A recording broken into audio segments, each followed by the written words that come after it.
स्वामी विवेकानंद जी का बचपन और उनकी शिक्षा के बारे में जानते हैं। स्वामी विवेकानंद जी का जन्म 12 जनवरी 1863 ईस्वी को कोलकाता में हुआ था। उनके बचपन का नाम नरेंद्र नाथ दत्त था। उनके पिता जी श्री विश्वनाथ दत्त कलकत्ता हाई कोर्ट के प्रसिद्ध वकील थे। वे पाश्चात्य सभ्यता में विश्वास रखते थे। उनके दादाजी दुर्गाचरण दत्ता संस्कृत और फारसी के विद्वान थे। उनकी माता भुवनेश्वरी देवी धार्मिक विचारों की शिक्षित महिला थी। उनका अधिकांश समय भगवान शिव की पूजा अर्चना में व्यतीत होता था। विवेकानंद जी के घर पर हमेशा कथावाचक आकर रामायण, पुराण, भागवत जैसे धार्मिक कथा कहा करते थे, जिससे स्वामी विवेकानंद जी के मन में भगवान को जानने की इच्छा जागृत हुई।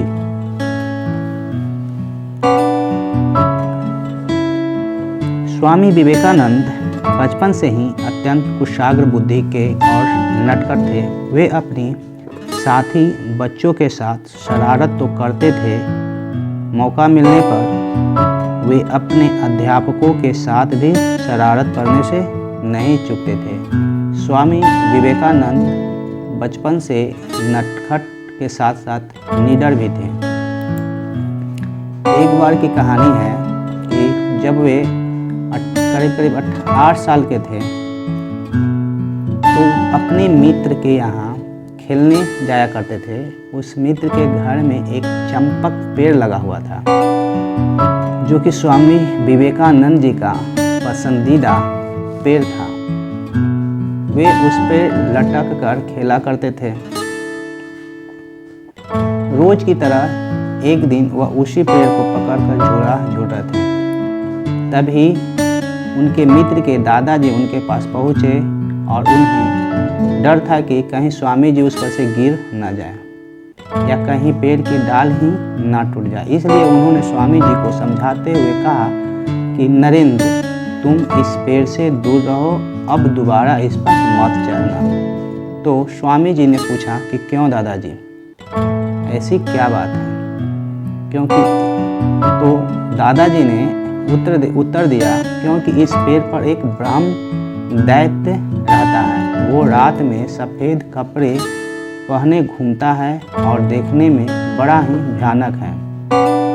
नरेंद्र को ये सब सुनकर थोड़ा अचरज हुआ। उसने दादाजी से दैत्य के बारे में और भी कुछ बताने का आग्रह किया। तो दादाजी बोले कि वह पेड़ पर चढ़ने वाले लोगों की गर्दन तोड़ देता है। नरेंद्र ने ये सब ध्यान से सुना, बिना कुछ कहे आगे बढ़ गया। दादाजी भी मुस्कुराते हुए आगे बढ़ गए। उन्हें लगा कि बच्चा डर गया है, पर जैसे ही कुछ आगे बढ़े, नरेंद्र पुनः पेड़ पर चढ़ गया और डाल पर झूलने लगे। यह देख मित्र जोर से चीखा, अरे तुमने दादाजी की बात नहीं सुनी, वो दैत्य तुम्हारी गर्दन तोड़ देगा। बालक नरेंद्र जोर से हंसा और बोला, मित्र डरो मत, तुम भी कितने भोले हो। सिर्फ इसलिए कि किसी ने तुमसे कुछ कहा है उस पर यकीन मत करो। खुद ही सोचो, अगर दादाजी की बात सच होती तो मेरी गर्दन कब की टूट चुकी होती। इससे पता चलता है कि स्वामी विवेकानंद जी बचपन से ही निडर और तीक्ष्ण बुद्धि के स्वामी थे। धार्मिक प्रवृत्ति के माता के होने के कारण घर में रोज पूजा पाठ हुआ करता था। परिवार के धार्मिक एवं आध्यात्मिक वातावरण का प्रभाव नरेंद्र पर पड़ा और बचपन से ही ईश्वर को जानने और उसे प्राप्त करने की लालसा दिखाई देने लगी थी। ईश्वर के बारे में जानने की उत्सुकता में कभी कभी वे ऐसे प्रश्न पूछ देते थे कि माता पिता और कथावाचक चक्कर में पड़ जाते थे। सन 1871 में 8 साल की उम्र में नरेंद्र नाथ ने ईश्वर चंद्र विद्यासागर के मेट्रोपॉलिटन संस्थान में दाखिला लिया, जहां वे स्कूल गए। 1877 में उनका परिवार रायपुर चला गया। 1879 ईस्वी में कलकत्ता में अपने परिवार की वापसी के बाद वह एकमात्र ऐसा छात्र थे जिन्होंने प्रेसिडेंसी कॉलेज प्रवेश परीक्षा में प्रथम डिवीजन अंक प्राप्त किए थे।